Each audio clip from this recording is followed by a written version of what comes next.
The morning sun cast long shadows across the Atacama Desert as Dr. Maria Santos adjusted the massive radio telescope for the third time that hour. She had been tracking the strange signals for 2 weeks now, ever since the deep space monitoring station picked up something that shouldn't exist according to every physics textbook ever written. "Still nothing?" asked her colleague, Dr. James Park, as he approached with 2 steaming cups of coffee. Maria shook her head, accepting the coffee gratefully. The signals stopped completely yesterday at 14:30 hours. Whatever was out there either moved away or the ground beneath their feet vibrated, not an earthquake tremor but something else entirely. Both scientists looked up at the clear morning sky and saw something that made them forget about their coffee entirely. 3 massive shapes hung motionless above Earth, each one easily the size of Manhattan. The ships, because what else could they be, gleamed like polished silver in the sunlight. No engines were visible, no exhaust trails marked their passage through the atmosphere. They simply existed, defying gravity as if physics were merely a suggestion. Within hours, every government on Earth was in emergency session. Military satellites confirmed what ground observers already knew. The objects were artificial, clearly, designed by intelligence and completely beyond human technology. Panic spread through some populations while others celebrated what they believed to be humanity's first contact with alien life. Captain Elena Vasquez stood in the briefing room beneath NORAD, studying the images displayed on the main screen. As Earth's lead xenobiology specialist and former military officer, she had been chosen to head the first contact team, if this day ever came. She never imagined it would happen during her lifetime. "The objects maintain perfect geostationary positions," reported Colonel Harrison, pointing at the display. "One over the Pacific, one over Europe, one over Africa. They're broadcasting on multiple frequencies, but the signals are heavily encrypted." "Any hostile actions?" Elena asked. "None detected. In fact, they seem to be going out of their way to appear non-threatening. Look at this." Harrison switched the display to show detailed scans of the nearest vessel. No visible weapon systems. The hull design uses curved, organic-looking lines. Even their approach was deliberately slow and predictable. Elena studied the alien ships. Graceful curves. Someone had put a lot of thought into making these vessels appear as peaceful as possible. "Any response to our communication attempts?" "That's the interesting part," said Dr. Rebecca Chen, the team's linguist. "About an hour ago, they started broadcasting in perfect English, Mandarin, Spanish, Arabic, and 37 other human languages. They want to talk." The message, when it finally came through clearly, was everything science fiction had promised, and nothing like humanity had expected. "Greetings, people of Earth. We are representatives of the Galactic Protection Alliance, a coalition of 12 species dedicated to safeguarding developing worlds throughout the galaxy. We come in peace, offering friendship and protection to your young civilization." The voice belonged to someone called High Protector Mel Anner, and it carried the kind of warm authority that made people want to trust it immediately. The message continued with an invitation for Earth's leaders to visit the flagship for formal first contact. Elena found herself aboard a small shuttlecraft 6 hours later, along with representatives from the United Nations, NASA, and the world's major military powers. The alien ship had provided the shuttle, a sleek, silent vehicle that moved through space as easily as a bird through air. The interior of the alien flagship surprised everyone. Instead of cold metal corridors and blinking computers, they found themselves in what looked like a cross between a cathedral and a healing center. Soft lighting emanated from the walls themselves. The air smelled faintly of flowers and carried an almost musical quality that made everyone feel calmer. "Welcome, friends from Earth," said High Protector Mel Anner as she approached the human delegation. Elena's first thought was that the alien had been designed by a committee whose job was to make her appear as non-threatening as possible. Mel Anner stood about 7 feet tall but carried herself with a gentle grace that suggested no violence whatsoever. Her skin had a faint blue tint and seemed to glow softly from within. Her eyes were large and kind, the color of deep ocean water. When she spoke, her voice carried that same musical quality as the air around them. "I am High Protector Mel Anner of the Caridian people," she said, bowing slightly. It is my honor to welcome you into the larger community of galactic civilization. Behind Melanor stood representatives of the other Alliance species. The HFY looked like living crystals that somehow moved and spoke in harmonious tones that sounded like wind chimes. The Verdani resembled walking trees with faces carved from bark, and they released calming scents that made everyone feel drowsy and peaceful. Elena introduced herself and the human delegation, trying to process everything she was seeing. These beings had clearly evolved on different worlds with different conditions, yet they all shared one common trait. They appeared completely harmless. "Please come with me," Melanor said, gesturing toward a large chamber filled with comfortable seating arranged in a circle. "We have much to discuss." The formal presentation began with a holographic display that showed the galaxy as the Alliance saw it. Thousands of star systems were marked in different colors: green for Alliance member worlds, yellow for developing civilizations under protection, red for dangerous areas to be avoided. "The galaxy is vast and filled with wonders," Melanor explained as the display rotated slowly.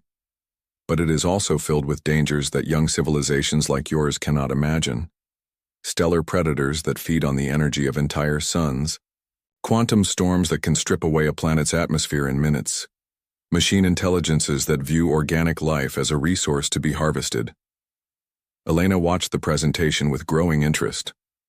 The threats Melanor described sounded impressive, but something about the way they were presented bothered her.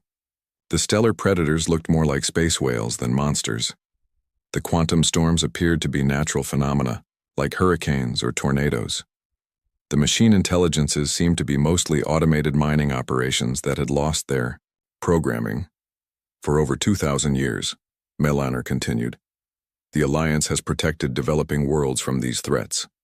We offer you the same protection we have given to 847 other species across the galaxy." The holographic display changed to show peaceful worlds under Alliance protection. Happy populations living in harmony, their needs provided for by advanced technology. No wars, no disease, no hunger. Children playing in perfect safety while their parents worked at jobs that seemed more like hobbies than labor. "Our shield generators will surround your solar system," Melanor explained. "Nothing dangerous will be able to reach you. Our medical technology will eliminate disease and extend your lifespans far beyond what you currently experience. Our food synthesis systems will end hunger forever. Our educational programs will help your people reach their full potential." Elena noticed that Dr. Chen was taking extensive notes, but Colonel Harrison looked uncomfortable. The military representatives were exchanging glances that suggested they had questions. "The process is simple," Melanor said, her warm smile never wavering. "You need only accept our guidance and allow us to relocate any problematic populations to safer worlds where they can be properly cared for." "Problematic populations?" Elena asked. "Some civilizations develop certain aggressive tendencies during their evolution," Melanor explained gently. "These individuals often have difficulty adapting to peaceful galactic society. We have special facilities where they can live comfortably while learning to control their violent impulses." Elena felt a chill despite the warm, flower-scented air. "And if they don't want to be relocated?"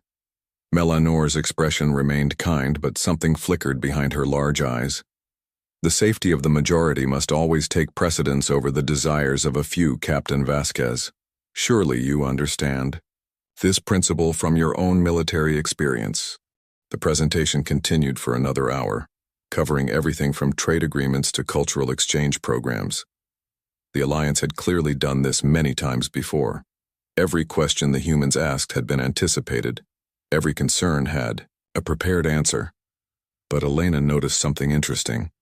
While Melanor spoke about protection and guidance, she never mentioned partnership or equality. The relationship being offered was clearly that of parent to child, protector to protected. Humanity would be safe, but they would not be free. When the presentation finally ended, Melanor looked expectantly at the human delegation. "Do you have any questions about our offer?" Elena glanced at her colleagues and saw her own thoughts reflected in their faces. This was the moment that would define humanity's future among the stars.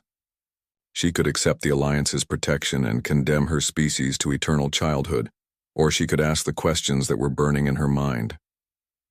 "High Protector," Elena said carefully, "we appreciate your generous offer. But I have to ask, what exactly are you protecting us from that's so dangerous we need to give up our independence?" Melanor's smile faltered slightly. Several of the other alien representatives shifted uncomfortably. "The galaxy is full of terrors, Captain," Melanor said, her voice carrying a note of condescension. "Threats that your primitive technology could never hope to address. Your species has barely left its own solar system. You fight with chemical explosives and kinetic projectiles like children playing with dangerous toys." Elena felt her colleagues tense behind her. Dr. Chen stopped taking notes. Colonel Harrison's hand moved unconsciously toward where his sidearm would normally rest. "So stellar predators, quantum storms, and rogue mining equipment," Elena said, her voice remaining perfectly calm. "That's it? Dangerous weather and some broken machines? I assure you these threats are far more serious than—" "We were hoping for something more challenging," Elena interrupted, and for the first time since boarding the alien ship, she smiled. It wasn't a particularly warm smile. In fact, there was something predatory about it that made several of the Alliance representatives take an unconscious step backward. Elena had spent 15 years in military service before joining the xenobiology program, and some habits died hard. "I think there's been a misunderstanding," Elena continued, her smile growing wider. "You see, High Protector, you've been looking at this situation backwards. You're worried about protecting us from the galaxy's dangers. What you should be asking is whether the galaxy needs protection from us." The silence that followed was broken only by the musical humming of the ship's systems. Melanor stared at Elena with an expression that suggested she was seeing humans clearly for the first time. "Captain Vasquez," Melanor said slowly, "surely, you don't mean to suggest that your species poses a threat to galactic civilization?" Elena's smile never wavered.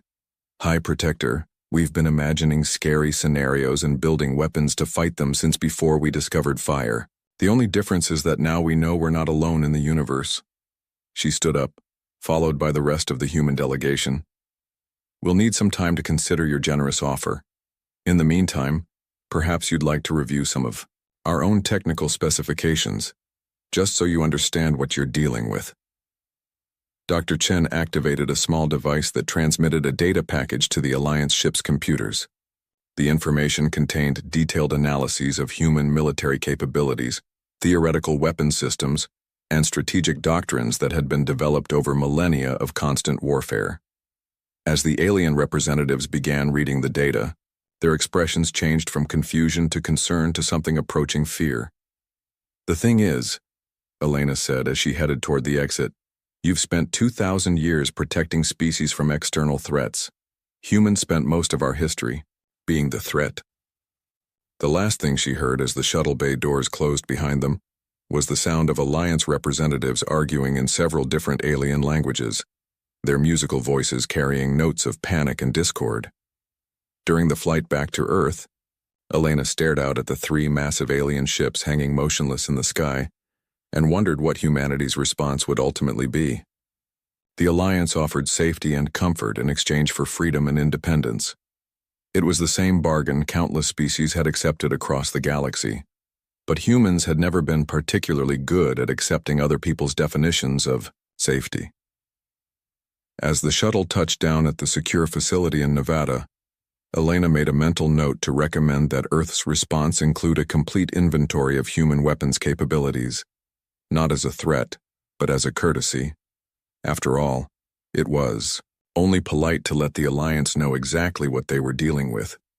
2 weeks had passed since first contact, and the 3 Alliance ships still hung motionless above Earth like silver monuments to humanity's new place in the galaxy. Every news channel on the planet ran constant coverage of the great decision that world leaders were supposedly making in secret sessions.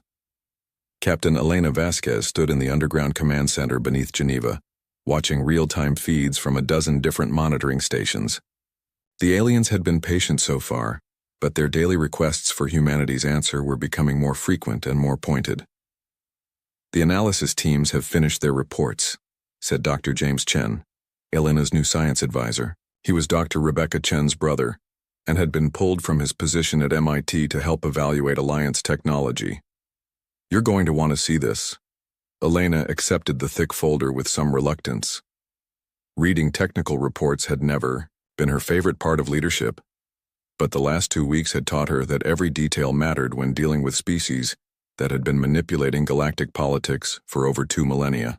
The short version, James said, settling into a chair across from her desk, is that Alliance technology is impressive but not revolutionary. Their ships use gravity manipulation for propulsion, which is beyond us right now. But their weapons and defensive systems are actually quite limited. Limited how? They're designed exclusively for non-lethal suppression. Energy fields that disable rather than destroy. Weapons that incapacitate rather than kill. It's like they've never encountered an enemy that couldn't be reasoned with or sedated into submission. Elena flipped through pages of technical diagrams and analysis charts. What about their protection protocols? The operations they've conducted to defend other species? James grimaced. That's where it gets interesting. We requested historical data on Alliance military operations under the guise of wanting to understand what we'd be protected from. They gave us everything. Detailed records of 847 successful integrations over the past 2,000 years. And their success rate is terrible.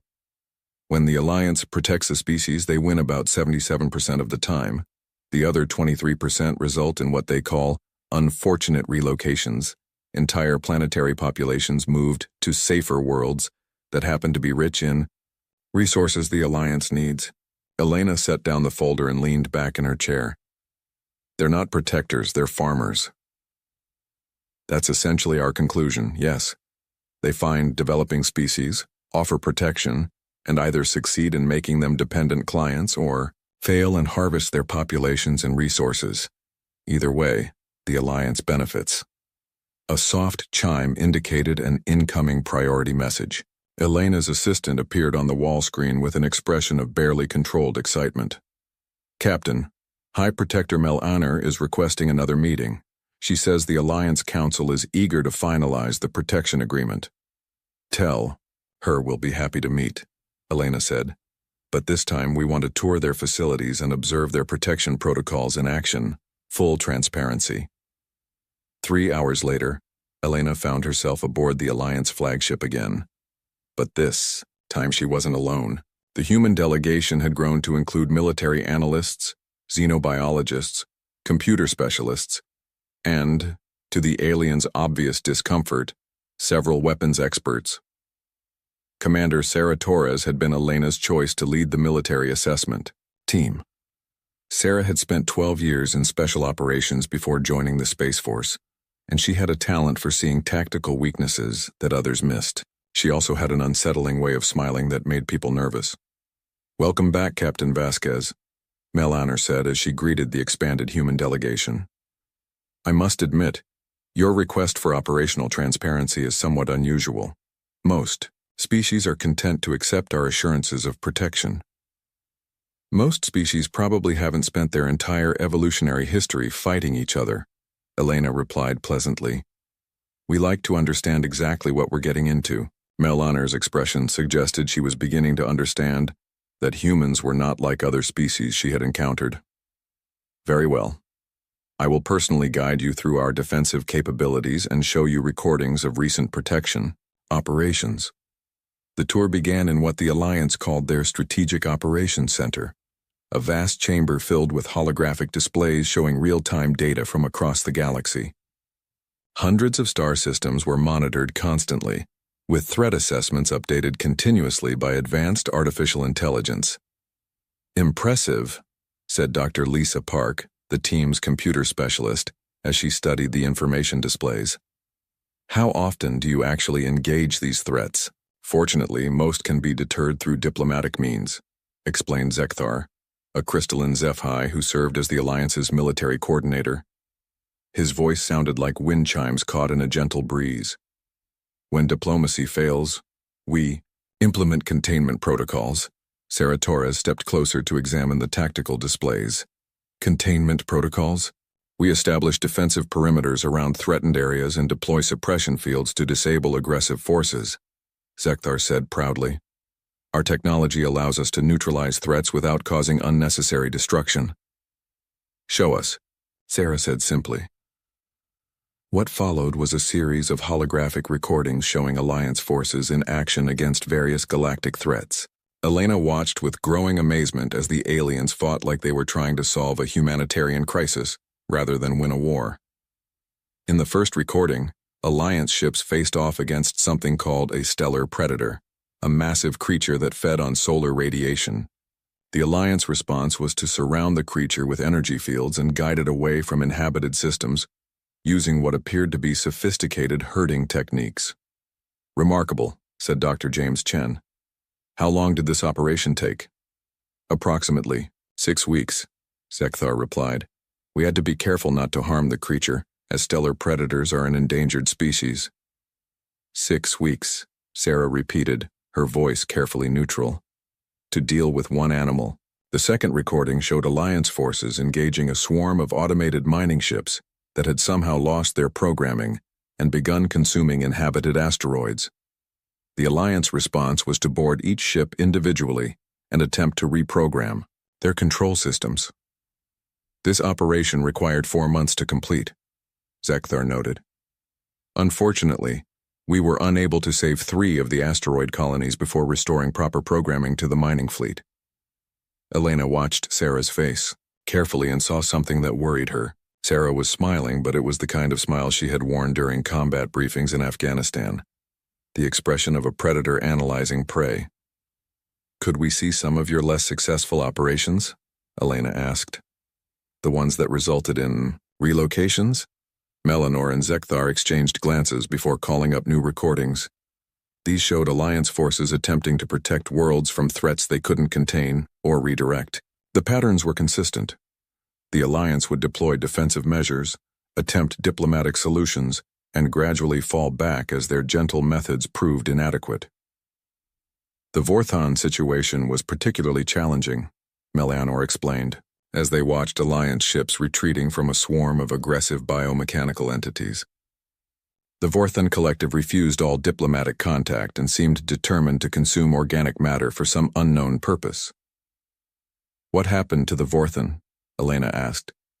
We were forced to relocate the entire species to a secure facility where they could be properly studied and hopefully rehabilitated, Melanor said sadly. It was a tragic necessity. Commander Torres leaned forward, studying the tactical display with professional interest. How many Vorthon were there originally? Approximately 4 billion individuals across 12 worlds. And how many survived the relocation? Melanor hesitated. The relocation process is difficult for some species to adapt to. Perhaps 40 million Vorthon are currently in our care. Sarah's smile disappeared entirely. You killed 90% of their population and called it a rescue operation. We saved who we could. Zekthar's musical voice carried a note of distress. The alternative was to allow the collective to spread throughout the sector, consuming everything in their path. Or you could have just destroyed them, Sarah said, matter-of-factly. Quick, clean, permanent solution. The silence that followed was broken only by the soft humming of the ship's systems. Every Alliance representative in the room was staring at Sarah with expressions of horror. Commander Torres, Melanor said carefully, surely you don't mean to suggest that genocide is preferable to relocation. I'm suggesting that if you're going to kill 4 billion people anyway, you should be honest about it, Sarah replied. At least genocide is quick. Elena decided it was time to intervene before Sarah said something that ended negotiations entirely. What Commander Torres is pointing out is that your methods seem designed to make you feel better about the outcome, rather than actually protecting the species involved. We save who we can, Melanor insisted. We are not warriors, Captain Vasquez. Violence is not in our nature. No, Elena agreed, but it's in ours. She activated a portable display device and called up the files that Earth's military analysts had prepared over the past 2 weeks. Since you showed us your operations, let us show you how humans would handle the same situations. The first file was a tactical analysis of the stellar predator incident. Human weapons experts had identified 17 different ways to either kill or permanently relocate the creature in less than 48 hours. Methods ranged from gravity weapons that would drag the predator into a nearby black hole to exotic matter bombs that would disrupt its ability to process solar radiation. These solutions are unnecessarily violent, Zekthar protested. The stellar predator is a living being. So are the billions of people on the worlds it threatens, said Dr. Park. We prioritize the lives of civilized beings over the lives of animals. The second file showed human solutions for the automated mining problem. Rather than attempting to reprogram each ship individually, human strategies involved using electromagnetic pulse weapons to disable the entire fleet simultaneously, then either reprogramming them en masse or simply destroying them and building new mining equipment. Time to resolution, 6 hours, Elena noted. Casualties, 0. The third file was Sarah's analysis of the Vorthon collective situation. Her solution was brutally simple. Deploy thermonuclear weapons to sterilize all 12 Vorthon worlds simultaneously, ensuring that the aggressive biomechanical entities could never spread beyond their home system. Total time to resolution 30 minutes, Sarah said. Collateral damage minimal. Long-term threat to galactic civilization eliminated. Mel Anner stared at the tactical displays with what Elena could only describe as horrified fascination. You would commit genocide to solve a military problem? We would eliminate an existential threat to galactic civilization, Elena corrected. The Vorthon collective was consuming organic matter and spreading to new worlds. They had to be stopped. Your method resulted in the deaths of 4 billion Vorthon and left 40 million of them imprisoned in your facilities. Our method would have resulted in the deaths of 4 billion Vorthon and guaranteed that the threat never spread beyond their home system. But the survivors. What kind of life are they living in your facilities? Sarah asked. Are they free? Are they happy? Are they still really Vorthon? Or are they just prisoners you've convinced yourself you're helping? The Alliance. Representatives had no answer for that. Dr. Chen activated another display showing humanity's theoretical weapons development over the past 50 years. The thing you need to understand about humans is that we've been preparing for hostile contact since we first started looking at the stars. We have contingency plans for fighting hive minds, swarm intelligences, energy beings, machine intelligences, and things we haven't even encountered yet. We've been imagining scary scenarios and building weapons to fight them for centuries, Elena added. Not because we're violent by nature, but because we learned early in our history that the universe doesn't care about your good intentions. The tour continued for several more hours, but the mood had shifted dramatically.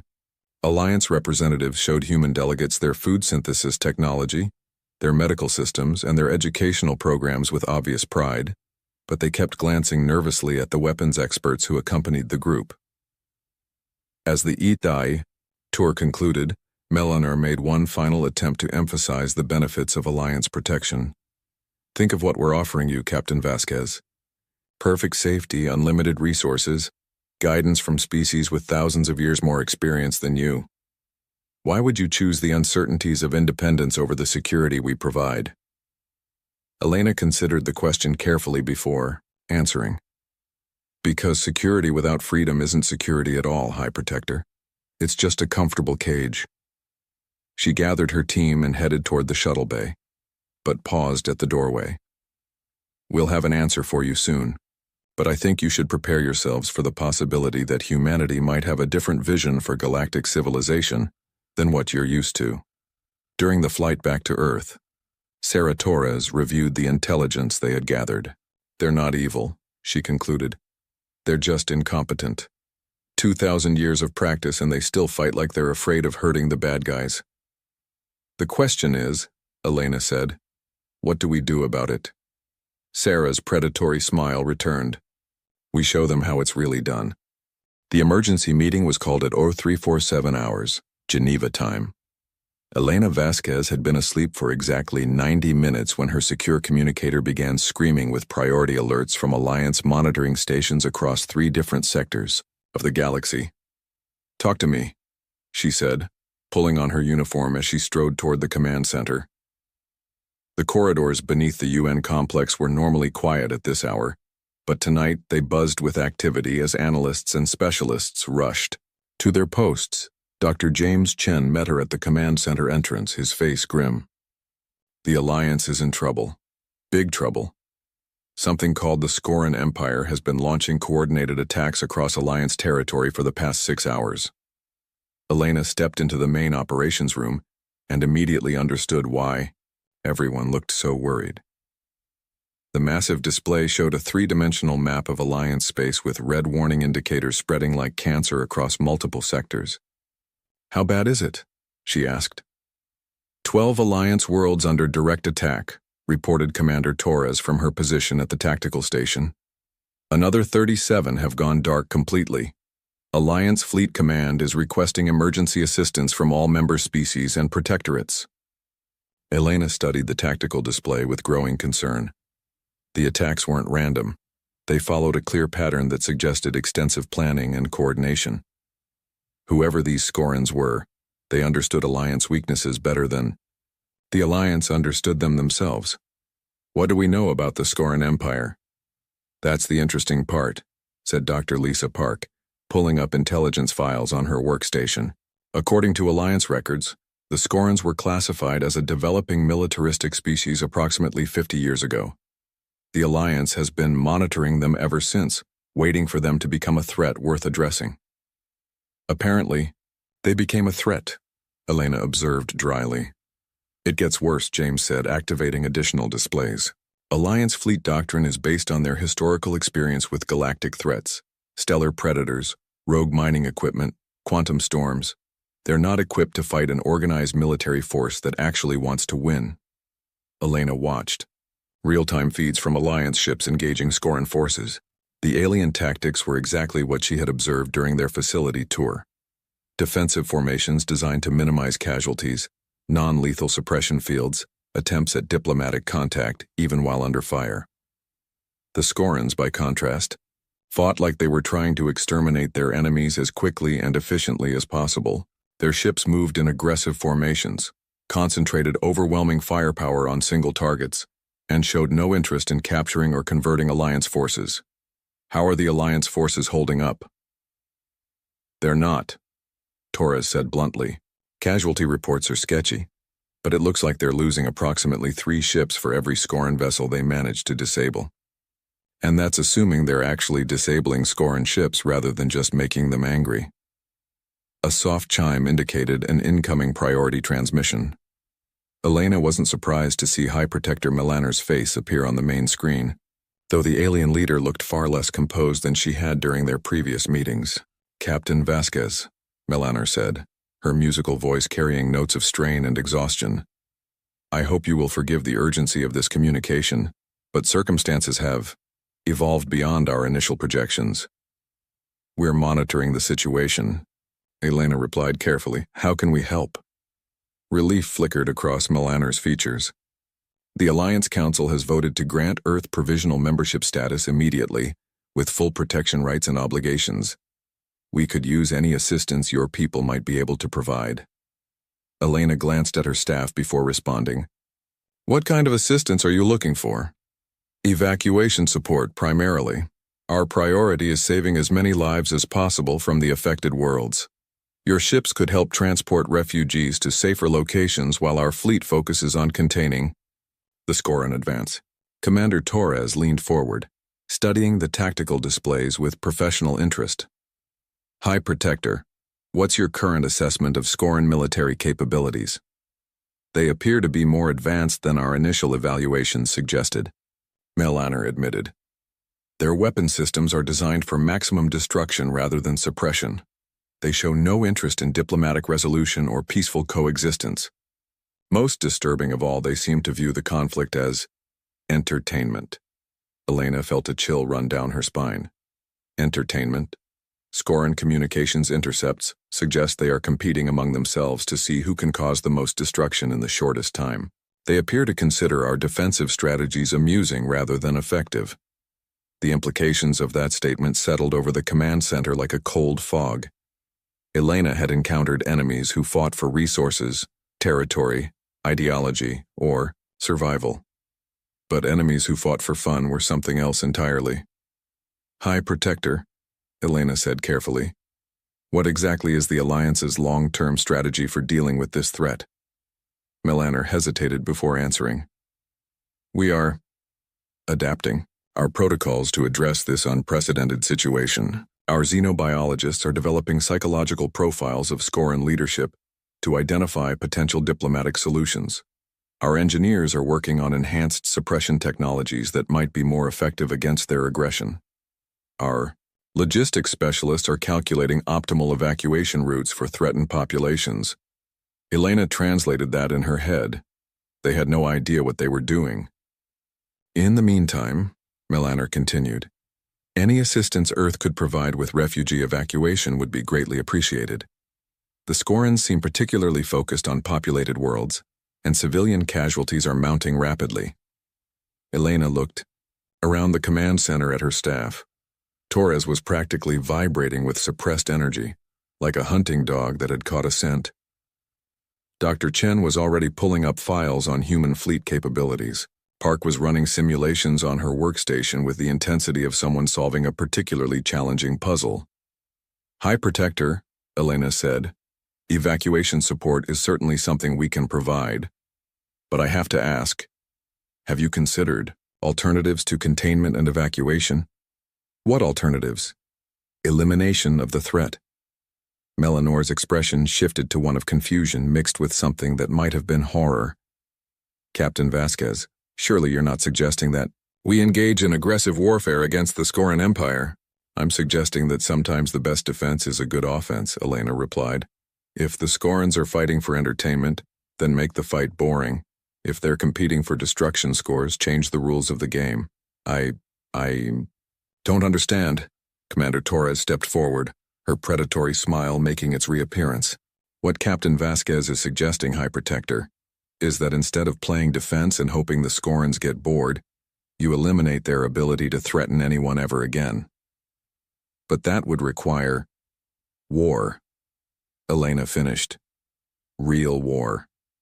Not the polite conflicts you're used to managing, but the kind of war that humans have been perfecting for thousands of years. Melaner was quiet for several long moments. Elena could see her struggling with concepts that probably violated every principle Alliance civilization was built on. The Alliance Council would never approve such an approach, Melaner said finally. We are protectors, not aggressors. And how's that working out for you? Torres asked bluntly.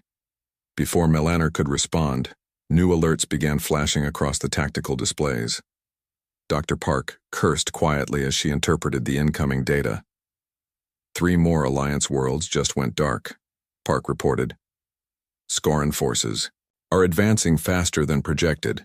At this rate, they'll reach core Alliance territory within 72 hours. Elena made a decision that would change the course of galactic history. High Protector, what if Earth handled the military response while the Alliance focused on evacuation and humanitarian support? I don't understand. Let us fight the Scorans. You save the civilians. We eliminate the threat. Melaner stared at Elena through the communication link with an expression of complete bewilderment. Captain Vasquez, Earth has never engaged in interstellar warfare. Your fleet consists of, what, perhaps a dozen ships? Elena's smile was just as predatory as Torres. High Protector, you might be surprised by what Earth has been building while you've been negotiating our protection agreement. She activated the command center's main display and called up files that had been classified above Alliance security clearance until this moment. The display showed Earth's actual military capabilities, not the primitive chemical rockets and kinetic weapons that humanity had allowed the Alliance to observe, but the true extent of human weapons development over the past 50 years. This is the CSV Indomitable, Elena said, highlighting the lead ship in humanity's real fleet. Mass, 2 million tons. Primary armament, gravimetric compression cannon capable of generating localized black holes. Secondary armament, quantum disruption, torpedoes that destabilize matter at the subatomic level. Defensive systems include adaptive armor that learns from incoming attacks and barrier fields that can deflect relativistic projectiles. The display scrolled through additional ship specifications, while Mel Anner watched in growing amazement. Humanity's actual fleet consisted of over 200 ships, each one designed according to principles that made Alliance vessels look like children's toys by comparison. "How is this possible?" Melanor whispered. "Your technology was classified as barely post-industrial." "We let you classify it that way," Elena explained. "Humans learned a long time ago that it's better to be underestimated than to be seen as a threat before you're ready." "Ready for what?" Elena's expression grew serious. "Ready to meet a hostile universe on equal terms." Dr. Chen activated additional displays showing human weapons technology that the Alliance had never suspected existed. Antimatter bombs capable of sterilizing entire star systems. Nanoscale weapons that could disassemble enemy ships at the molecular level.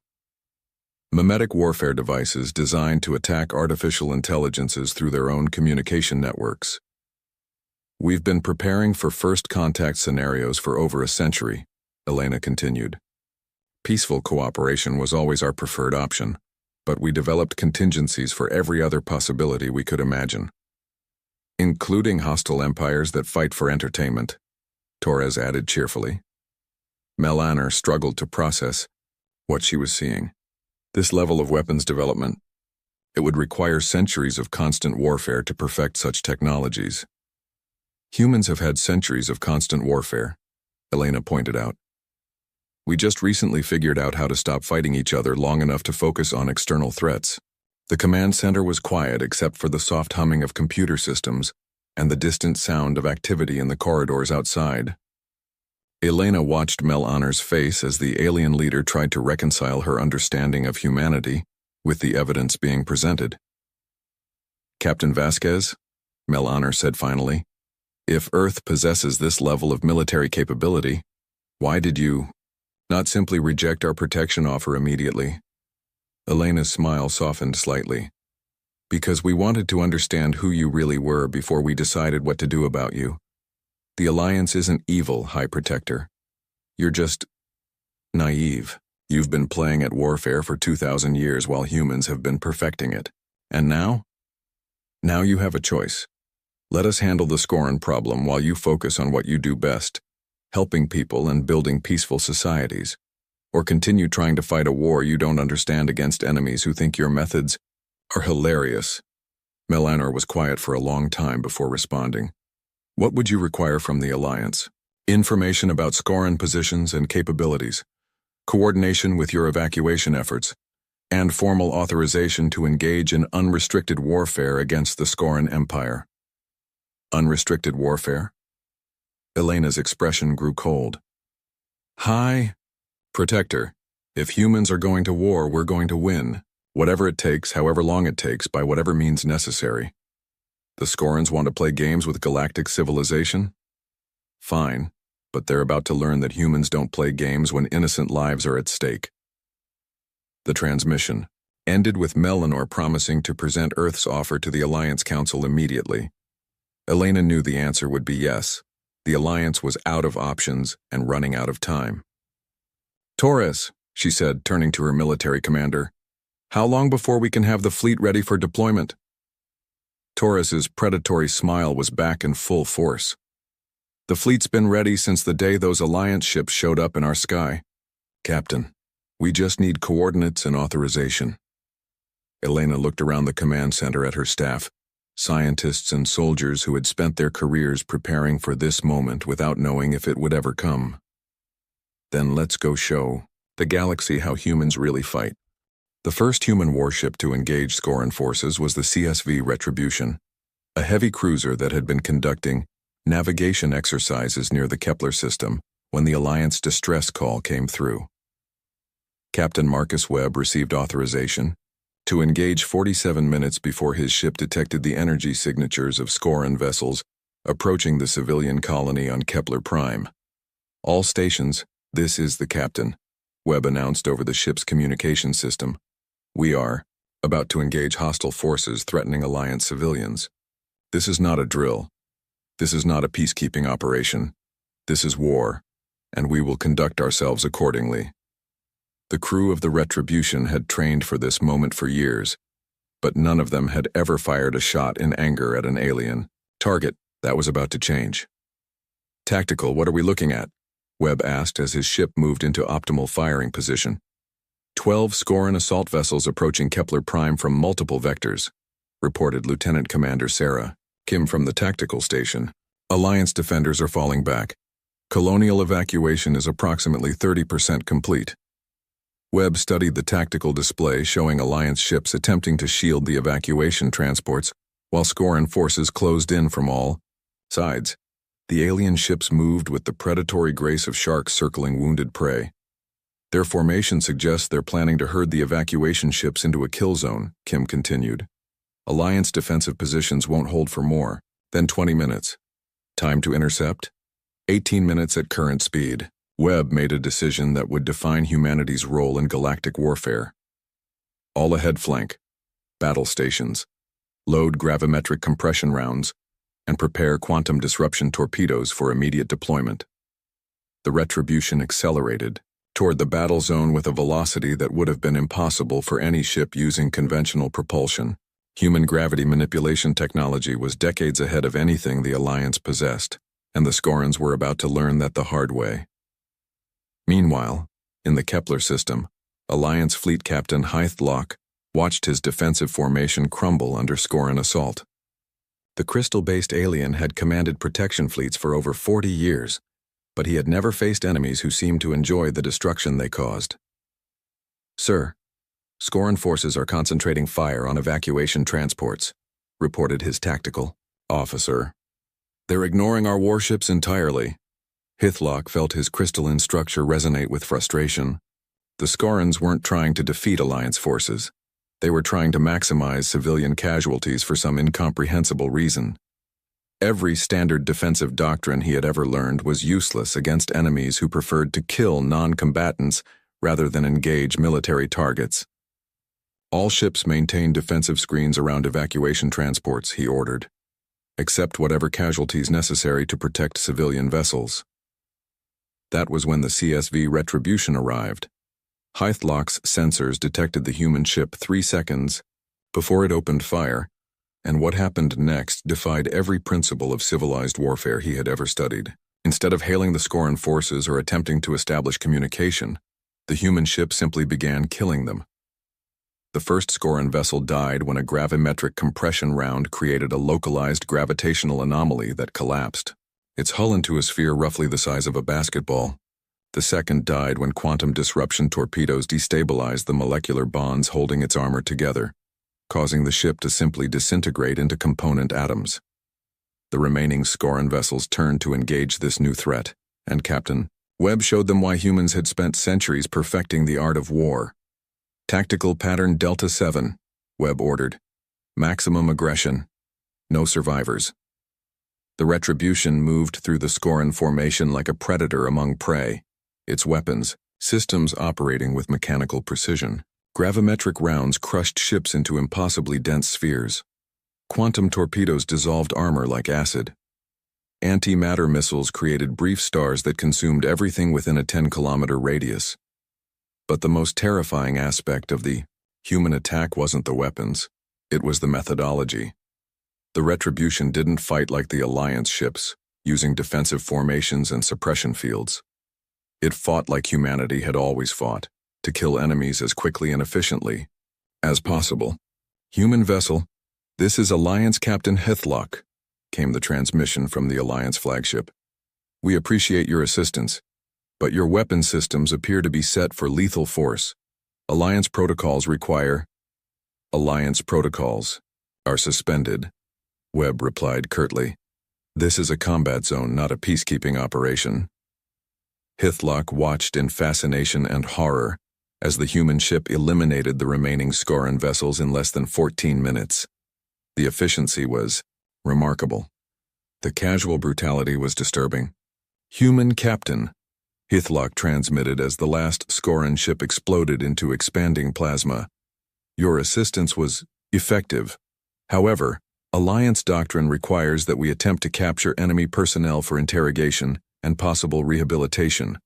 Webb's Response was delivered in a tone that made Hythlock's crystalline structure resonate with unease. Captain Hythlock, the Scorans came here to kill civilians for entertainment. They forfeited any right to consideration the moment they opened fire on evacuation transports. But surely some accommodation could have been made. No accommodation, Webb interrupted. No mercy, no second chances. When humans go to war, we fight to win. The exchange was recorded and transmitted to Alliance Fleet Command, where it was analyzed by xenobiologists, military strategists, and political scientists who struggled to understand the implications of what they had witnessed. Humans didn't just fight differently than other species. They thought about warfare in fundamentally alien ways. Where Alliance forces saw enemies to be contained or redirected, humans saw problems to be solved permanently. Word of the Kepler engagement spread through Alliance communication networks within hours. But the real revelation came when human fleet deployments began appearing throughout Scoran-threatened space. Admiral Rebecca Cross commanded the human task force assigned to the Vega sector, where Scoran forces had been conducting what they called efficiency competitions. Contests to see which Scoran captain could eliminate the most Alliance personnel in the shortest time. Cross studied the tactical reports from her flagship, the CSV Indomitable, and felt the cold fury that had sustained human warriors throughout history. The Scorans had turned warfare into a game, treating the deaths of billions of sentient beings as entertainment. Admiral, reported her tactical officer, Commander Lisa Park, Scoran fleet composition consists of 47 vessels arranged in 7 hunting packs. They're moving through Alliance space in a pattern designed to maximize civilian casualties rather than territorial control. Cross nodded grimly. The Scorans weren't trying to conquer Alliance territory. They were conducting what amounted to a massive hunting expedition. The distinction was important because it meant traditional defensive strategies were useless. Fleet composition? Cross asked. 41 human warships across all classes. Additionally, Alliance Command has attached 16 of their vessels to our task force as support units. Cross activated the fleet communication system and addressed the combined human Alliance force under her command. All ships, this is Admiral Cross. We are about to engage enemies who have chosen to treat warfare as entertainment. They hunt civilians for sport and compete among themselves for kill scores. This ends now. She paused, letting her words sink. In among crews that represented 2 completely different philosophies of warfare, Alliance vessels will provide humanitarian support and evacuation assistance. Human vessels will eliminate the threat. No quarter will be given. No prisoners will be taken. The Scoran Empire has declared war on civilization itself, and we will respond accordingly. The battle for the Vega sector began 6 hours later, when Scoran hunters encountered Cross's fleet near a civilian space station housing over 2 million refugees. The Scorans had been planning to destroy the station as part of their competition, but they found something they hadn't expected: enemies who fought back. Human tactics confused the Scorans initially. Instead of forming defensive screens around civilian targets, human ships spread out in aggressive formations designed to bring maximum firepower to bear on enemy vessels. Instead of trying to disable or capture Scoran ships, humans simply destroyed them as quickly as possible. The first Scoran hunting pack died within minutes of contact. Gravimetric weapons crushed their ships like insects. Quantum torpedoes dissolved their armor. Anti-matter missiles created brief suns that consumed everything nearby. But the most disturbing aspect of human warfare, from the Scoran perspective, was the complete absence of sporting behavior. Humans didn't fight for glory or entertainment. They fought to eliminate threats. They showed no interest in fair combat or honorable victory. They simply killed enemies with industrial efficiency. Human Admiral, transmitted Scoran Fleet Commander Vexthar from his flagship. Your tactics lack artistic merit. Where is the challenge in simply destroying opponents without allowing them opportunity for retaliation? Cross's response was delivered in a tone that carried the weight of human history. Commander Vexthar, you made a fundamental error in judgment. You assumed warfare was a game. For humans, war is a job, and we're very good at our jobs. What followed was the systematic Destruction of Scoran forces throughout the Vega sector. Human ships hunted in coordinated groups, using sensor networks that tracked every Scoran vessel simultaneously. When they found enemy forces, they eliminated them completely before moving on to the next target. The Scorans quickly discovered that their competition-based approach to warfare was useless against enemies who treated killing as a professional responsibility rather than entertainment. Human crews worked with the mechanical precision of factory workers, processing targets with efficient brutality.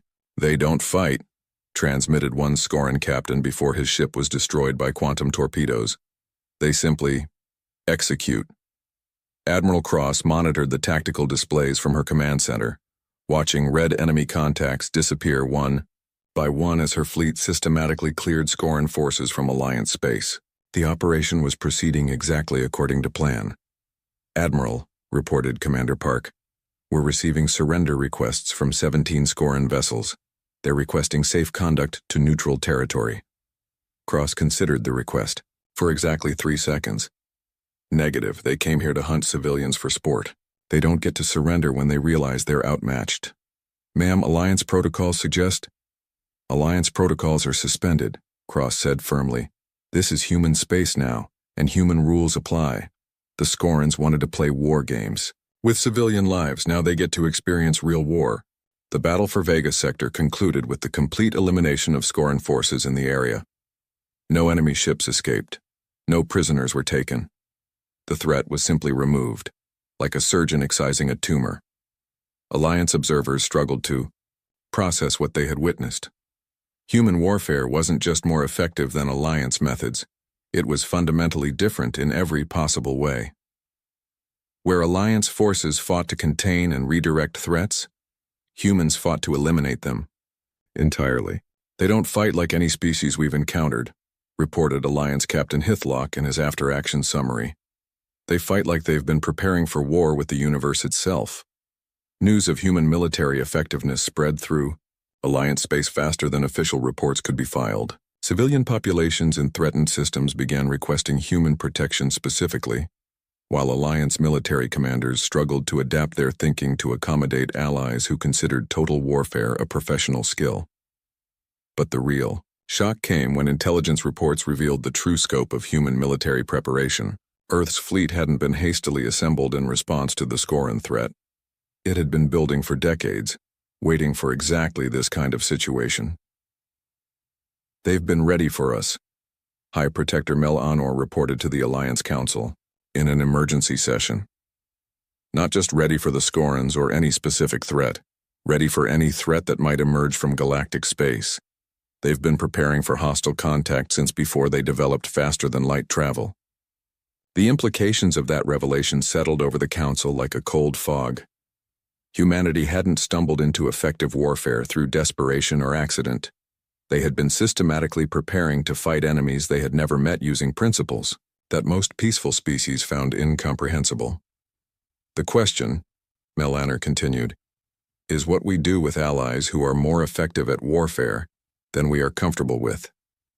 Before anyone could answer, priority alerts began flashing across the Council chamber's displays. Long-range sensors had detected massive Scoran fleet movements in the galactic core, not retreating, but concentrating for what appeared to be a final, overwhelming assault on Alliance territory. The Scorans had apparently decided that humanity represented an unacceptable challenge to their entertainment-based approach to warfare. They were gathering their full military might for a confrontation that would determine the future of galactic civilization. Admiral Cross received the intelligence update while her fleet was resupplying at a civilian station in the Vega sector. The report confirmed what human strategic planners had been expecting. The Scorans were escalating rather than retreating. "Ma'am," reported Commander Park, "Alliance Command is requesting immediate conference with human fleet commanders. They want to coordinate defensive strategies for the incoming Scoran offensive." Cross smiled grimly as she studied the tactical projections. "Tell Alliance Command that defensive strategies won't be necessary. We're not going to wait for the Scorans to attack." "Ma'am?" "Commander, send a message to Earth Command. Request immediate deployment of the full battle fleet. We're going to end this war before it gets any worse." Park stared at her admiral with something approaching awe. "Ma'am, are you suggesting we take the offensive against the entire Scoran Empire?" Cross's smile was the kind that had preceded every major human military victory throughout history. "Commander, I'm suggesting we show the galaxy what humans really do to enemies who threaten innocent people. We're going to demonstrate why Earth's protection comes with a lifetime guarantee." The largest fleet in human history assembled at the edge of Scoran space. Over 300 warships representing every advance in military technology that Earth had developed since first looking at the stars. Admiral Rebecca Cross stood on the bridge of the CSV Indomitable, watching deployment patterns that had been planned by strategists who understood that this battle would determine humanity's place in galactic civilization. "Fleet status report," Cross requested as the final ships moved into formation. "All vessels report ready for combat operations," replied Commander Lisa Park.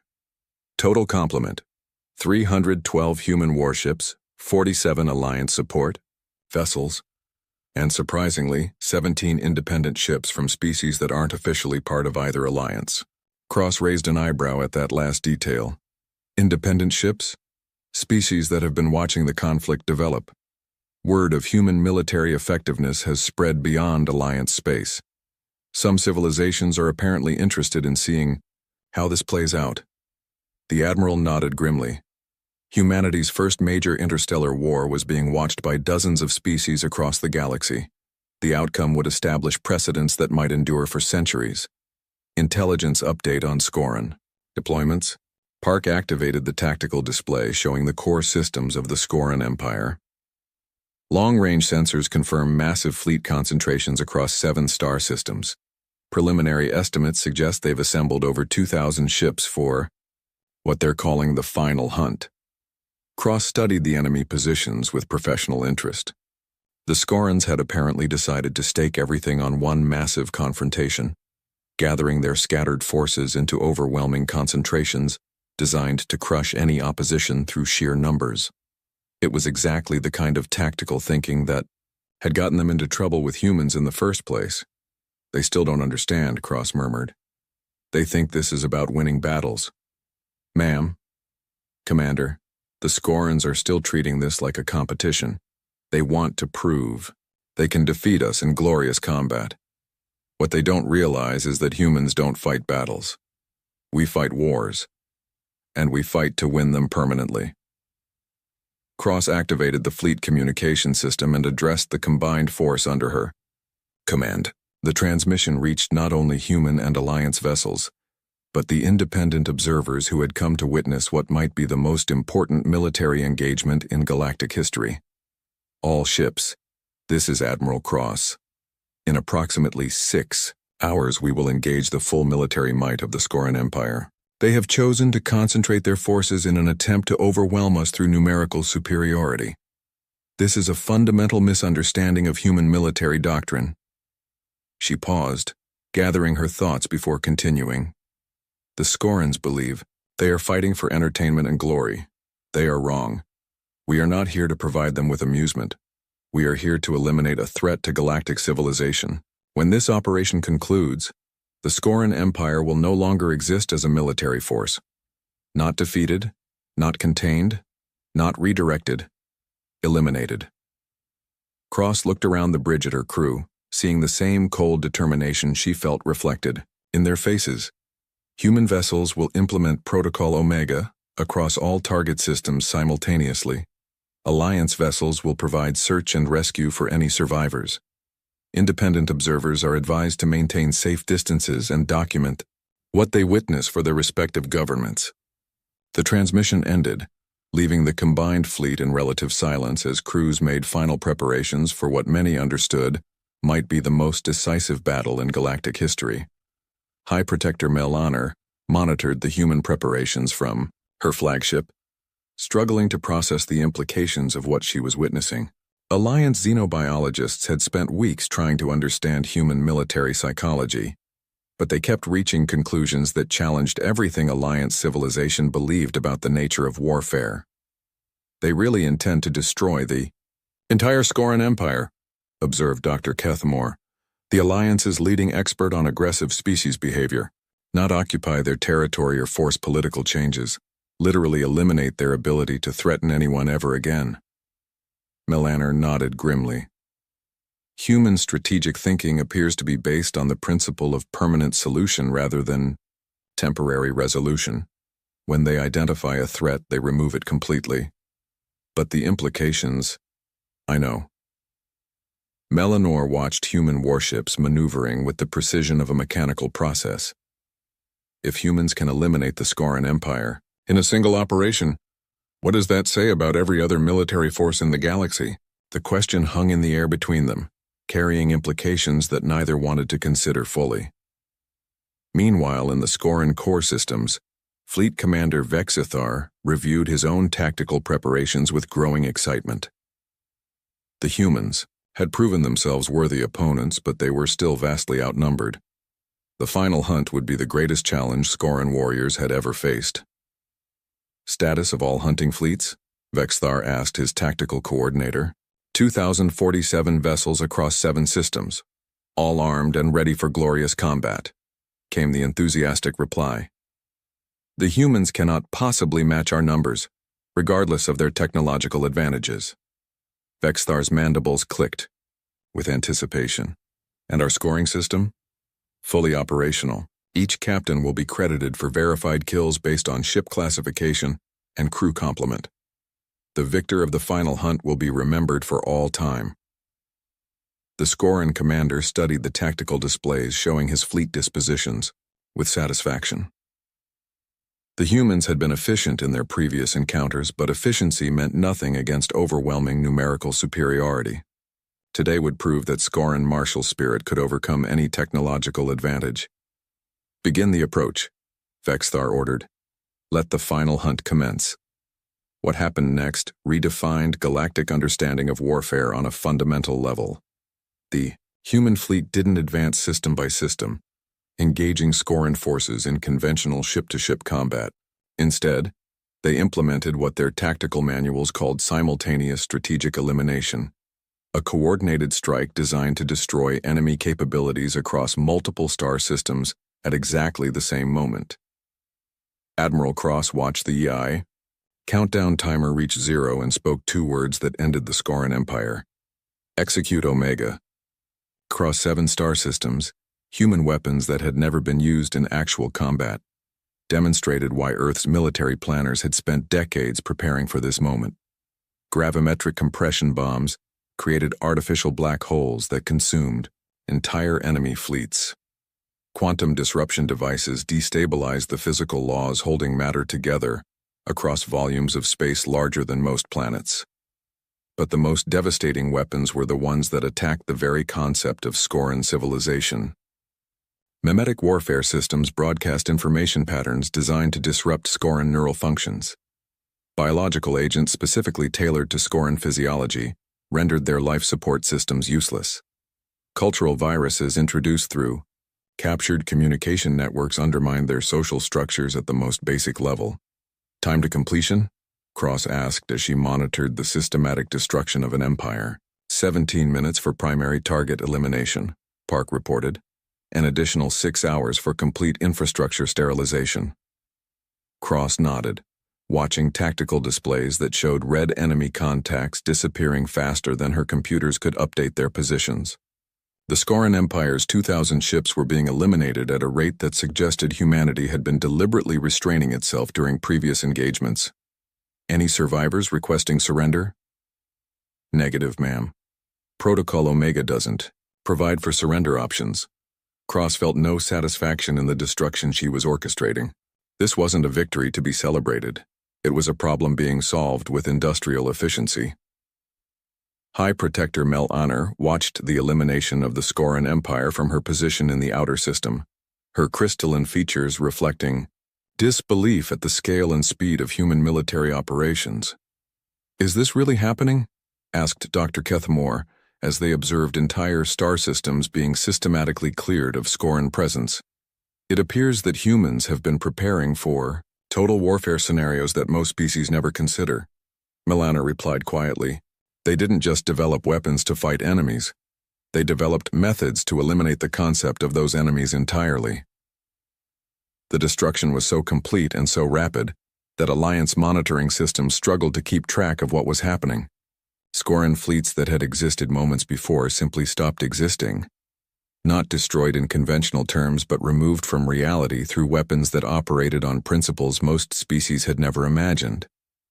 How is this level of destruction even possible? Kethmore asked. Because humans approach warfare as an engineering problem rather than a social interaction, Mel Anner realized. They don't fight to defeat enemies. They fight to eliminate categories of threats. When the 17 minutes had elapsed, Admiral Cross received confirmation that primary objectives had been achieved. The Scaran Empire's military capability had been reduced to 0. Their infrastructure had been eliminated. Their ability to threaten any other species had been permanently removed. Fleet status? Cross requested. Formal complaint. The implications were staggering. Any word from the Alliance Council? High Protector Mel Anor is requesting immediate conference. Priority Alpha classification. Cross activated the communication system and found herself looking at the alien leader who had originally offered Earth protection from galactic threats. The irony was not lost on either of them. Admiral Cross, Mel Anner said carefully, the Alliance Council would like to discuss formal arrangements for ongoing galactic security. What kind of arrangements?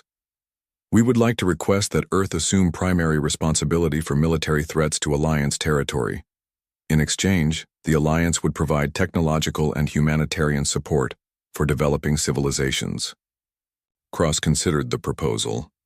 It was essentially an admission that the Alliance had been doing things backwards for 2,000 years, trying to provide protection they weren't equipped to deliver while neglecting the areas where they actually excelled. What about oversight? Command authority? Rules of engagement? Mel Anner's expression suggested she had already considered these questions extensively. Admiral, after witnessing today's operation, the Alliance Council believes that human military judgment is superior to our own. We would prefer to provide support services while leaving tactical decisions to Earth Command. You're offering us a blank check to police the galaxy? We're acknowledging that humans are better equipped for that responsibility than we are, Mel Anner corrected. The Alliance has spent 2 millennia trying to protect civilizations from threats we didn't fully understand. You eliminated one of the greatest threats in galactic history in 17 minutes. Cross looked around her bridge at crew members who had just participated in the most decisive military victory in human history. They had proven that Earth could defend not just itself, but galactic civilization as a whole. High Protector, Cross said finally, Earth accepts responsibility for galactic security, but we do things our way. What does that mean? Cross's smile was the same one humans had worn since their ancestors first picked up sharp sticks to defend their tribes. It means that when we're protecting something, we don't do it halfway. Any species or organization that threatens innocent civilians will be eliminated quickly, efficiently, and permanently. And peaceful species? Will be free to pursue whatever goals they choose, knowing that someone is watching to make sure the universe's predators don't interfere. The formal agreement was negotiated over the following weeks, establishing what historians would later call the Terran Protection Compact. Earth assumed military responsibility for galactic security, while the Alliance continued providing technological and humanitarian assistance to developing civilizations. The arrangement worked perfectly for everyone involved. Alliance species could continue their peaceful pursuits without worrying about external threats. Developing civilizations received protection from enemies that could be eliminated rather than merely contained. And humanity finally had a purpose that matched their particular talents. Admiral Cross stood on the observation deck of the CSV Indomitable 6 months later, watching human patrol fleets deploy to the galaxy's outer regions, where long-range sensors had detected signs of new potential threats. Earth's protection came with a lifetime guarantee, and there was always work to be done. Admiral, reported Commander Park, we're receiving a priority transmission from deep space monitoring stations. Something is approaching from intergalactic space. Energy signatures unlike anything in our databases. Cross smiled as she studied the preliminary data. Whatever was coming would find that the galaxy was under new management. management that didn't believe in containment or deterrence when innocent lives were at stake. Alert all patrol fleets, cross-ordered. Unknown contact approaching galactic perimeter. Assess threat level and respond accordingly. The message that went out on all frequencies throughout the galaxy was simple and direct. This territory is under Terran protection. State your intentions or withdraw immediately. Most species chose to state their intentions. Those that didn't provided valuable training opportunities for Earth's newest generation of military personnel, who learned that the universe was full of problems waiting to be solved. And humans, as always, were very good at solving problems.